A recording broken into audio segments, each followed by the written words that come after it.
Hi pals, it's me, Artie. So this is a video I was going to film like quite a fucking while ago because it was an idea I had maybe earlier this year, but I just never did it. So, and seeing as I've been creating a lot of YouTube videos but also like blog posts and things like that, kind of about my journeys with things, it felt like an appropriate time to do this one now. And also it is Trans Awareness Week, or Trans Visibility Week, which is what I prefer to call it, or give a trans a money week. My coffee will be linked down below in the description and in the pinned comment. So, but yeah, so I thought I would talk through my life's journey of figuring out I am non-binary, I guess. I will start with being a child and try to go chronologically as best as I can, but ADHD and bad memory, you know, so I'll do my best. Most of these videos I definitely haven't included everything because they are very long videos, but I will do my best. I talked a little bit about this in my ED Diaries video. I'm going to call this the Non-Binary Diaries because that just sounds and feels great to say, the Non-Binary Diaries. But basically when I was a child, I was a very girly, feminine child. I loved pink. Pink was my favourite colour. I had really feminine tastes in hobbies, clothes, music, you know, that sort of thing. And I say in my ED Diaries video of like how there was a period of time where I lost my individuality when it came to how I dress. I lost my sense of style, you know, just not knowing who I was for a very long time. But as a child, I loved velour or velvet clothes. I still really like the feel of velvet clothes. They just don't look the way I would prefer on me. Big 90s, early 2000s kid energy, velour, velvet vibes, crushed velvet. I don't know how to explain it, but like it was just a very typical 90s to early 2000s like girly aesthetic for a child. And I think things sort of slowly began like sticking in my brain as I grew older, because there were definitely early signs of me enjoying more alternative fashion. So like certain boy bands I like Busty, Speech, because they literally dressed like skater boys. They were just my vibe. I loved them so much. You know, Avril Lavigne, genuine icon of the early 2000s. Bratz dolls. After Barbies, Bratz dolls became my like thing. Special interest, loved them, loved dressing them. And as they got like more edgy too, vibes. There were goth ones, there were like Japanese cyberpunk kind of moods. You know, the Bratz just gave me this sort of like permission to see and explore and enjoy alternative fashion styles. I'm just like, but of course they were all very effeminate. There were also some hints in media I enjoyed as I grew up. I talk a bit about this in this book series is giving me dysphoria video. For one, Mulan, always been my number one gal. Always been my number one gal, okay? Makes sense, doesn't it? But like as I grew up, things like She's the Man, Amanda Bynes as a man and as a woman were just my bisexual awakening, I swear. And that was like what, 2008, 2009 I think. So that's around the time when I realised I was bisexual, and I was like, okay, that's a thing now. And as my dysphoria video talks about, I was watching and reading Oran High School Host Club, where the main character is Haruhi, who is a girl who kind of just looks like a boy and pretends to be a boy at school. A vibe. But then as I reread that this year, I wanted to KMS because it's a really transphobic book series. And I talk a lot in that video specifically about how uncomfortable they make me feel, because all of the main characters around Haruhi, who are all boys, including her own father, who was also a cross-dresser, were always trying to force Haruhi into feminine clothes. And like, I just felt extremely uncomfortable to read and watch, because like they all found her attractive but with conditions. So like I feel like this fed into the mindset of, oh, I can't dress the way I want to dress. I have to dress with men in mind, I guess, to be attractive or to avoid stigma or whatever. So, you know, like they all like a bunch of them definitely fancied her, but they only ever had fantasies of kissing her when she was wearing dresses or like wigs and looking really effeminate. They never had fantasies of kissing her or anything looking the way she did, which was like, you know, androgynous mask. So that was a lot of subliminal messaging that I received as a like early to mid teenager that I feel like impacted the way I dressed for a long time. I began dressing kind of emo around age 13 up for a while, but I don't necessarily think my style was that feminine from this point onwards either, but I mean it was definitely more feminine than this. You know, I had long hair, I had the swoopy fringe, I wore a lot of skinny jeans. I went back and forth between wearing lower cut tops and high neck, crew neck sort of tops and t-shirts. But you know, I wouldn't necessarily call it feminine, but it also was not necessarily androgynous. It was just kind of like a woman dressed in clothes or a girl dressed in clothes, because I wasn't very old. I wouldn't call myself a woman. And then I sort of went into a more like grunge aesthetic and music phase. I was mad about Hole and Nirvana and Garbage, you know, those kinds of bands. Absolute vibe for me for like the next 4 years between the ages of like 16 and 20. So then I started dressing a bit more differently. I wore, like during my college years, so 16 to 18, I wore a lot of shorts with like black ripped tights or, you know, things like that with my Doc Martens. I was wearing a lot more high neck tops by this point. I was wearing more kind of like plain black skinny jeans versus the really brightly coloured ones I used to wear as an emo. I wore a lot of flannel or like denim jackets, you know, very grunge vibes, which I'm still honestly madly in love with that sort of mood. I just now mix that with more of like an e-boy aesthetic, you know. I just really love 90s like clothing vibes, you know, which is what this look gives me, to be honest. Do you like my shirt, by the way? I got it in a charity shop and I absolutely fell in love with it. Vibes. And I think I wore a lot more chunkier jewellery at this point too, including, this is going to sound a bit weird and morbid probably, but for a while I used to wear my dog's collar. I had a very fat black lab who, you know, obviously died. Where is he? He's dead. He died very young, so it was probably around this time. And because he had such a big head and body and like neck, I can fit his collar over my head. So I used to wear that as jewellery. Taking goth to a level no one realised. I also, you know, dabbled a lot with makeup during these like teenage years. Emo years was like a mixture of dark eye makeup, but also moments of like really bright eyeliner. That was like such a mood back then, particularly of like a scene version of emo. But then my grunge phase was like very heavy, dark eye makeup, smoky, smudgy eye. I think I'd only just started to fill in my eyebrows too, because that was not a thing. It was not a thing. So I think I'd started to fill in my eyebrows in my last year of secondary school. They also did not look anything like they do now. But I am very lucky that I have a very nice natural eyebrow arch, you know? So it wasn't the most horrendous thing. I just...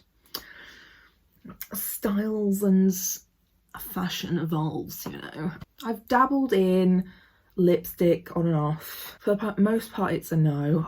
But I think being autistic, honestly, it's just not a sensory good time. I'm also just not, it's just going to get everywhere. It's going to get on my teeth, you know, just not good. I also spent so many years in drama classes having to dress up like really feminine, and then as I got a bit older, people stopped casting me in really feminine roles. There were still women's roles, but I would be cast in kind of the more edgy, evil, antagonist or sometimes the protagonist who was just very lost and damaged. Like I played a lot of characters who were like depressed self-harmers, you know, method actor and all. But I still had to adhere to a certain type of look to be hireable, to be castable, which like destroyed me. I loved to dye and cut my hair all the time, but then I always have to re-dye it like like my natural dark brown kind of hair colour, and I feel like that really squashed my ability to find myself. Like I absolutely loved drama and I still do, and that's why I would like to continue trying to pursue it, but playing more characters that I don't get to see on TV, even if I play like cis women, you don't really see many cis women who look like me, even though there are definitely like a lot of them in real life who are either more androgynous or masculine, you know. It's a struggle out here trying to get started when you look like me, innit?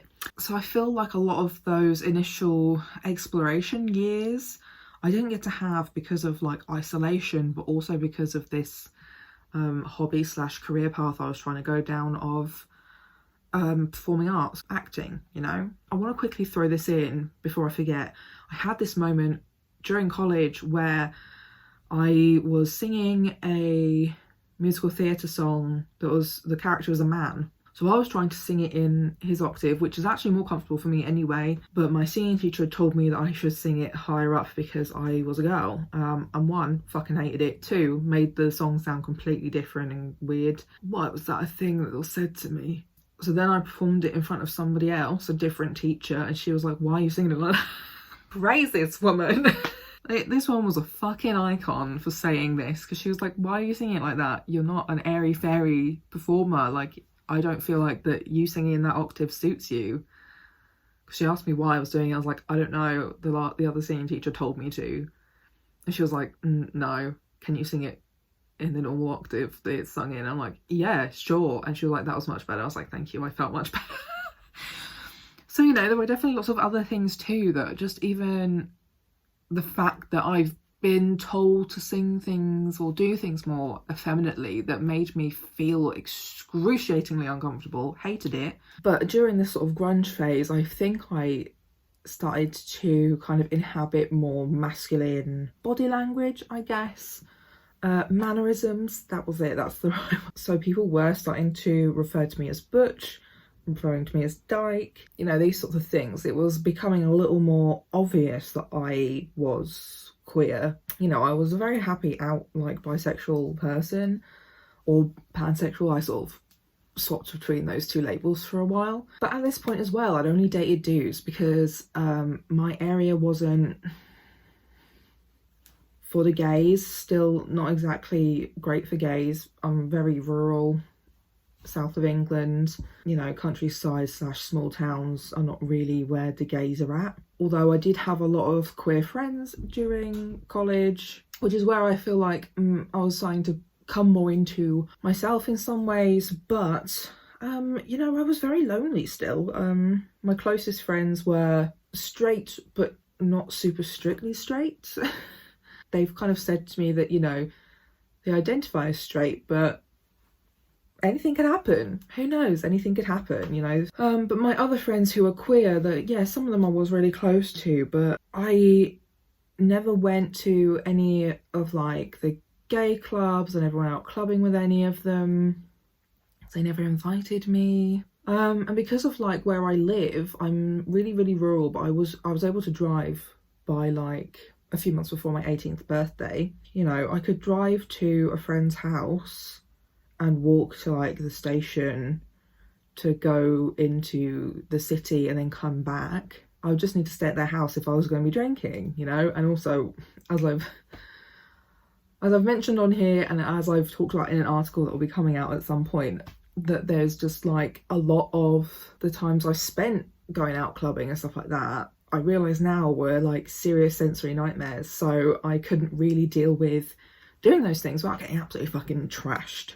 You know, so I never really got to experience a lot of the things that city queers, I guess, get to experience, or even town queers, because I wasn't afforded that opportunity to go out to these gay bars and gay clubs in the city until I started university. And also my mental health was nicht so good. Nicht so good. So scheiße. And it'd gone so bad by the end of my time in college that I literally dropped off the face of the earth for like at least a year, like even to these close friends I mentioned who I'm still in contact with.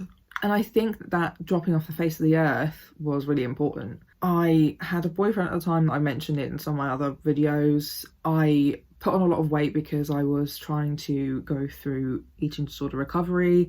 I'd been so miserable that I barely ate for years. And then also I got to the point where I couldn't even really control these urges.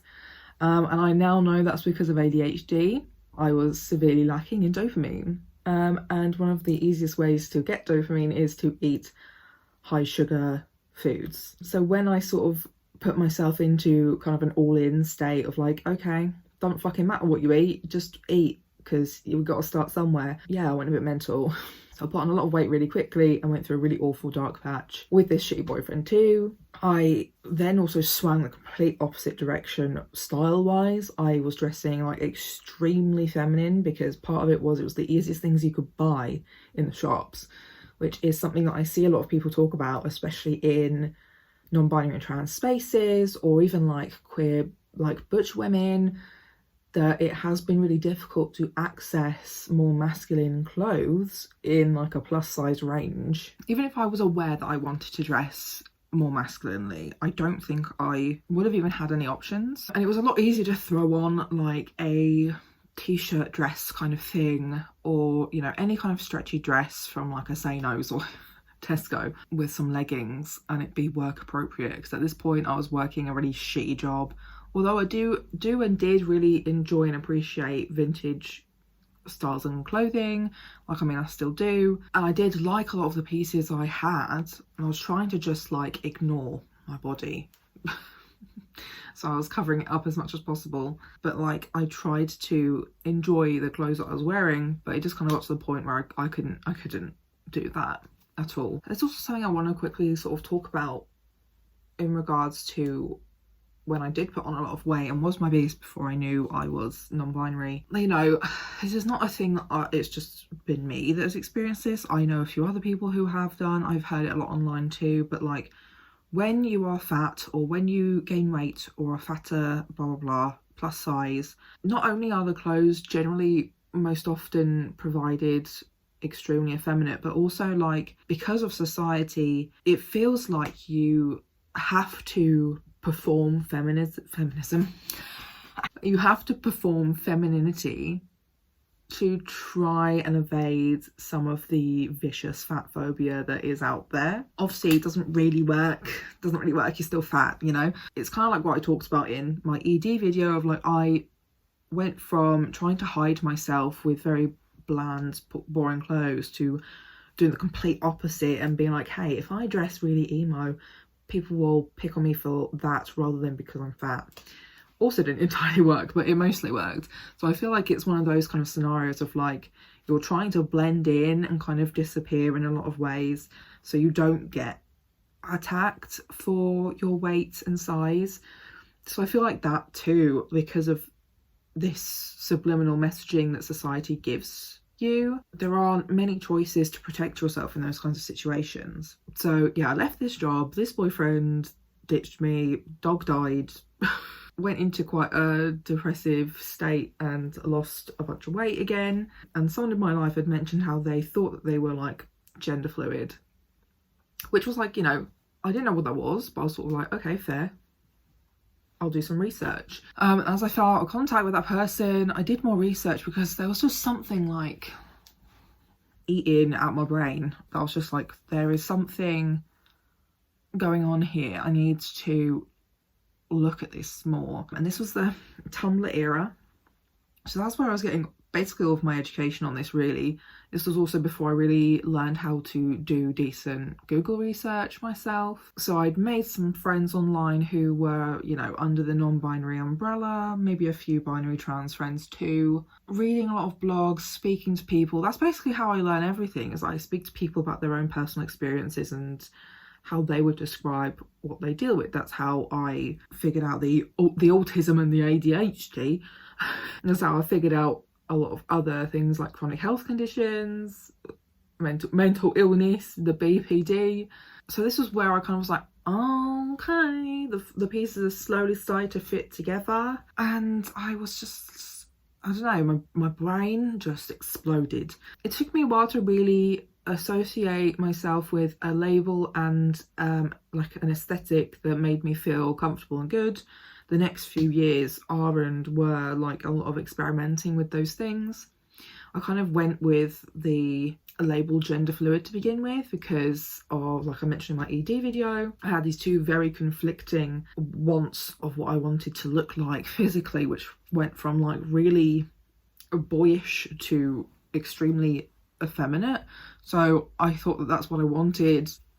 It's not, although I do still have the contradictory like brain vibes of like, I wish I had these feminine features and these masculine features, but no other combination, which kind of it isn't possible unless you get certain kinds of surgery, which is not the plan. So I think I bought my first binder around then, used it as a guise of I wanted to cosplay. And this was when my brain was like, I can cosplay dudes. I can cosplay dudes, which was just not something that occurred to me. I felt like I was restricted to cosplaying as women characters, basically. And I didn't feel like I could have looked like Haruhi and such forth. I never got to live the dream of cosplaying Haruhi because by the time I maybe could have done, I changed my hair. I don't want that haircut again, thanks. I also came out to my mum finally after years of hiding my sexuality from her. I also told her that I am non-binary and that I was thinking of going by a different name at uni, which I didn't in the end because it just didn't feel right. You know, like I've been around family who don't really abide by gender norms anyway, so a lot of this pressure to succumb to those roles wasn't from my family in a lot of ways, because my mum and my gran have always had like really short hair for like a lot of my life. My mum's changed hers quite a bit back and forth, but like currently we all have short hair. If anything, currently I have the longest hair right now because look how luscious my hair is, babes. But you know, like my mum has always done like a mixture of jobs. She's learned how to do like typically masculine things from her dad's. She's also done really feminine things, like she was a ballet dancer and all this sort of shit, you know. Like my family never put those limits on me, it was society. Thanks for coming to my TED talk. So kind of just finally telling my mum that, and like telling my gran that I don't just like men, I like people generally. Things just started to feel clear in that sort of sense. Things came into place, and I feel like it's a very similar feeling I've been having this last year when it's come to realizing I have autism and ADHD, that things just seem clearer.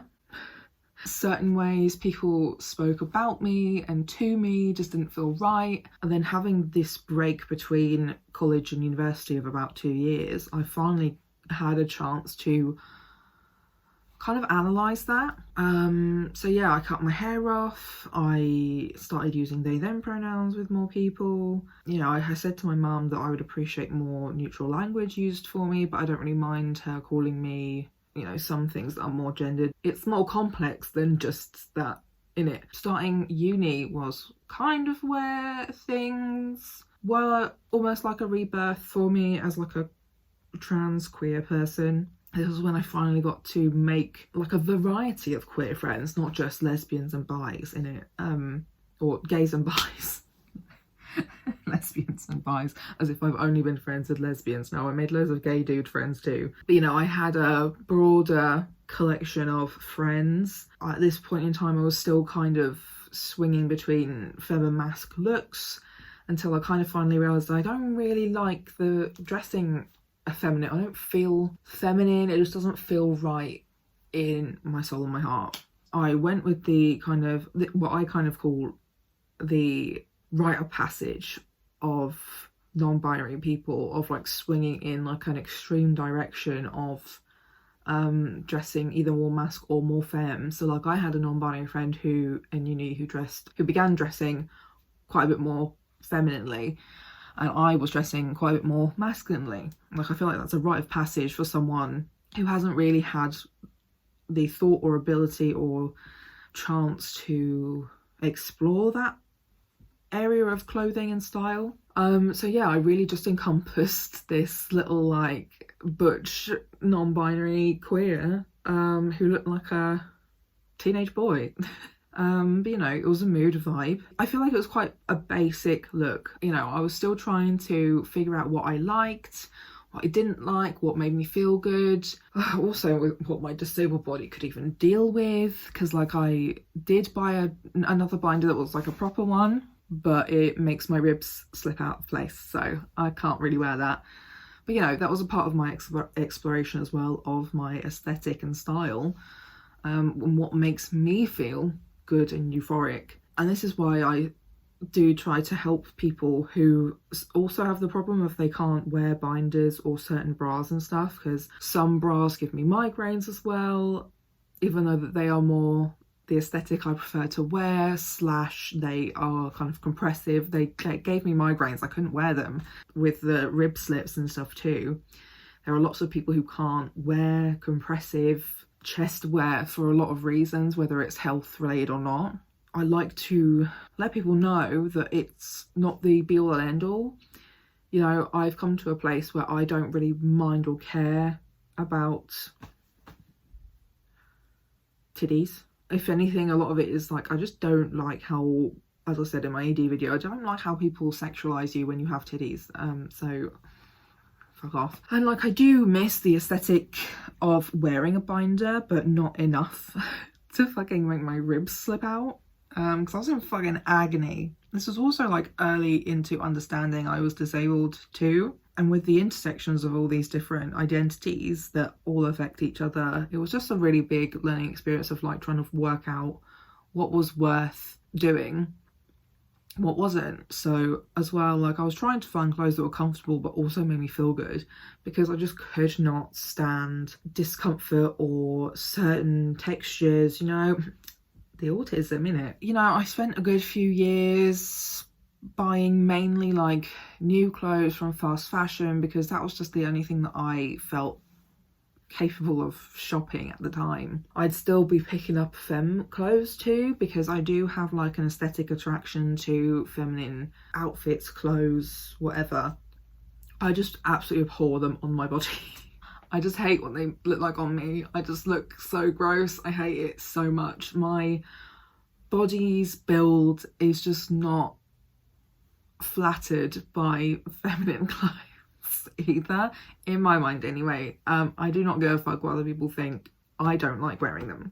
I think I look awful. But you know, I was still quite butching it up. I'd also been working on voice training. I had years of experience of singing classes and training, that I used a lot of those to learn how to naturally kind of lower my voice as well.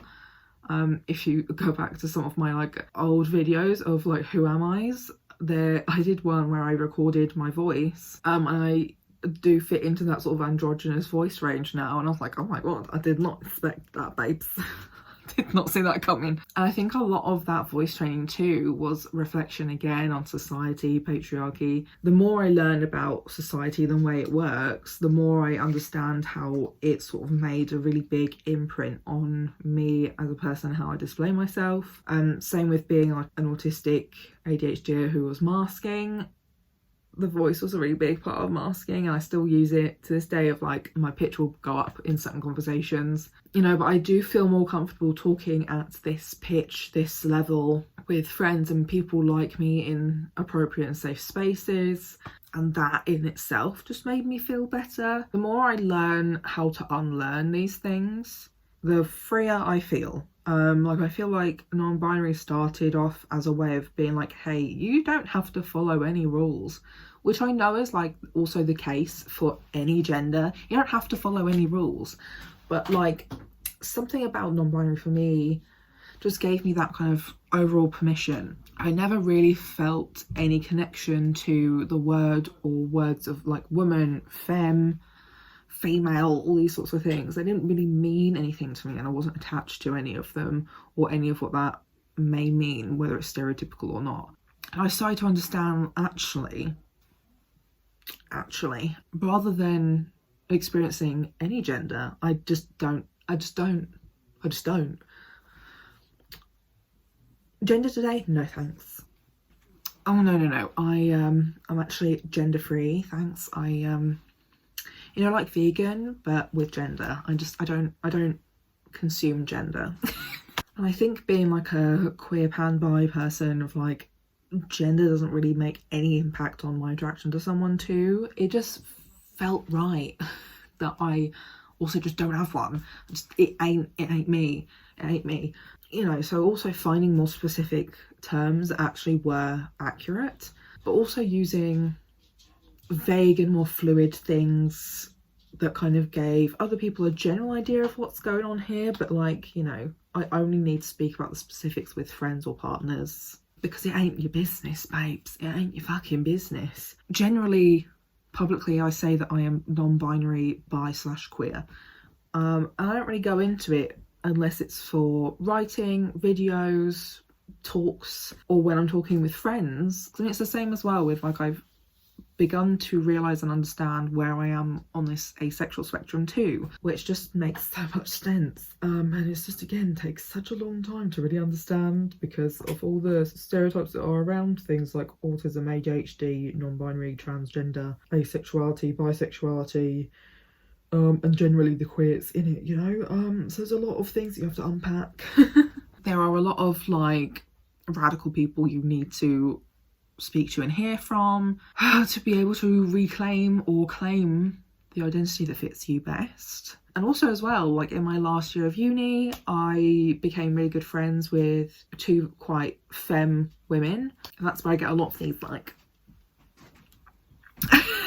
I feel like my speech and mannerisms now are like quite a fluid, healthy mixture of masc and femme, but like I've started to become more comfortable with feminine things again. Like I even stopped painting my fucking nails for a really long time. I grew out my leg hair and armpit hair. Never again. Sensory nightmare. Didn't like it. So, but you know, even though one of them was quite a femme cis woman who was straight, she enjoyed more alternative fashion though. So I was like, we vibe, same music, enjoy similar clothing. My other friend that I'm thinking about was a queer cis woman who everyone thought was non-binary because of the way she dressed and her aesthetic, which is just, you know, more reasons of like, Howie, nothing has a look. Stop forcing everyone to have a look, thanks. And she was always very femme too. Whilst I had very butch and masc friends, I also then started to have really femme friends who I started picking up, you know, some of these mannerisms. I'm like, you know what? I love this. I love how this feels. Magpie. You know, and it's just sort of, as well, my preferences for gendered or non-gendered language varies a lot. Generally, if you don't know me, don't fucking gender me, full stop. Don't call me non-binary king, because what the fuck. But also don't, I get really strange compliments that feel really forced and performative. You look so androgynous, heart eyes. That's a weird compliment to me. If you think I look good, like, just say, oh, you look really great. I like your style. You know, why do you have to say, you look so androgynous, heart eyes, non-binary king? Just like, take like 2.5 seconds before you say things or post comments, thanks. But you know, like, it varies as well within my friendship groups and my family. Like I said at the beginning, I don't really mind my family using more feminine terms for me. With my friends, I don't mind a mixture of femme, masc or neutral. That doesn't bother me at all, because I know they don't see me as a woman. Like, I don't care. You can call me beautiful, wonderful, thanks. You know, you can call me pretty, cool. You can call me handsome, fantastic, but that's only if we are friends. Thank you very much. France. France. You know, and again, for everybody, strictly they, them pronouns. Don't fucking use any other pronouns for me, or that's it. That's it, you're out. And then, you know, more gendered terms like, you know, like with royalty based ones. I don't mind king, but you know, again, if you're a fucking stranger, don't call me like androgynous king or some shit like that. It's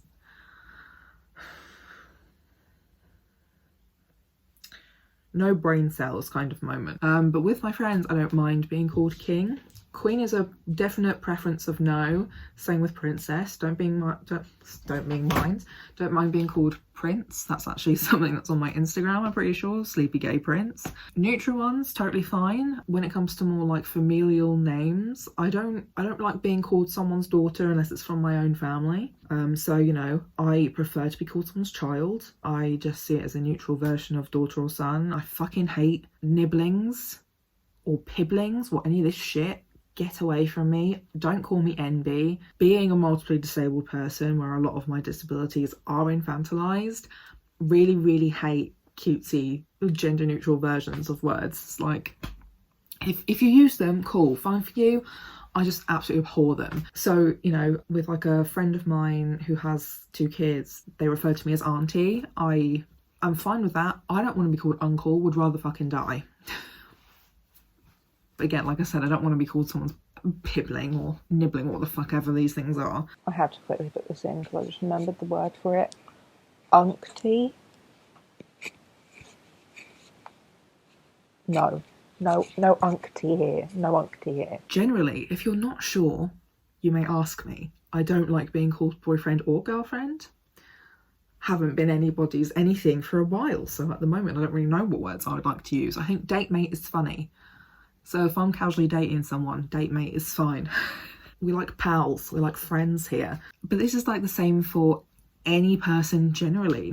It is not just a non-binary or trans thing. It can be a cis thing. That, you know, there are certain terms people just don't enjoy for whatever reason it is. Yeah, you know, so at this point in time, I feel like I'm my most euphoric self when it comes to presentation.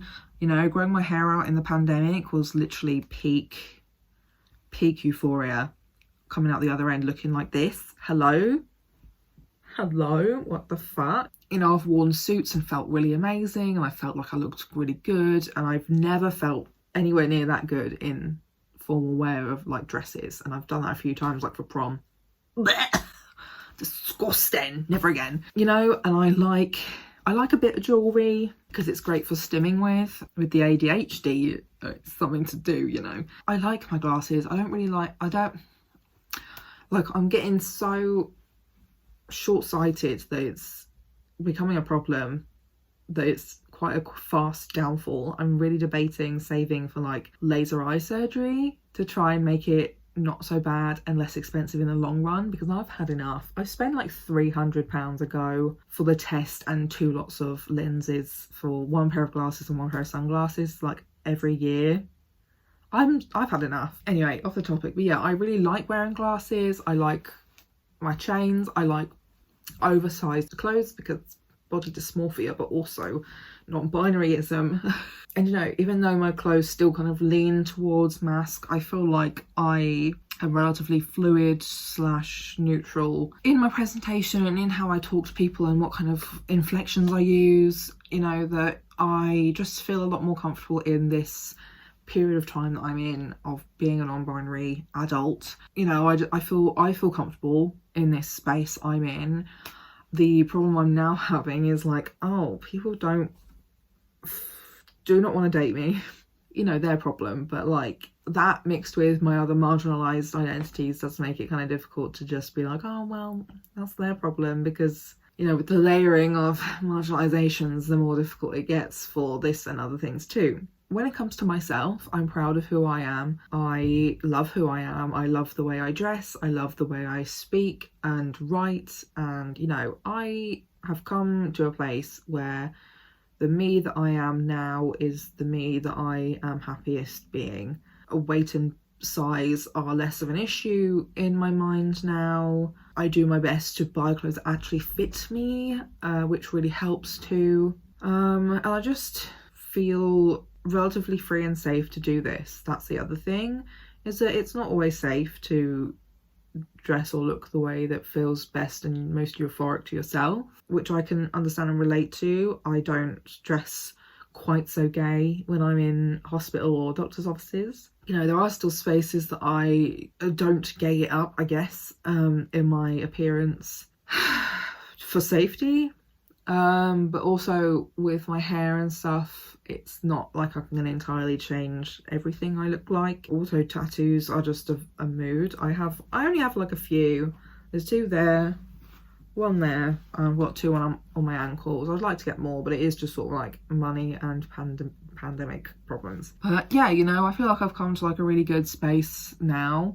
I like what I do with my hair, with my makeup, with my clothes. You know, I just feel more me and satisfied with where I'm at. I hope that could help anybody else dealing with trying to work out if they're bi, whatever, non-binary, same mood. I do use the word trans as well to describe myself. Not everybody who's non-binary does, but I personally do. Trans is the wider umbrella of anyone who doesn't identify with being cis. If you have any comments, feel free to leave them under the video in the comment section on YouTube. I'll answer them if I can. You know, leave a like on this video if you enjoyed me talking about this.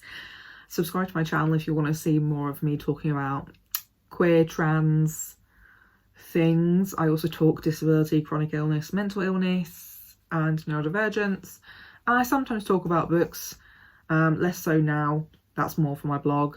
And then, yes, because it is Trans Visibility Week, feel free to share my video around to help me reach some new people. And if you have any spare cash that you would like to use to support a trans creator, you may tip me out my coffee. And that's kind of it for this week. I hope you'll stick around, you know, and I'll see you next week. Bye.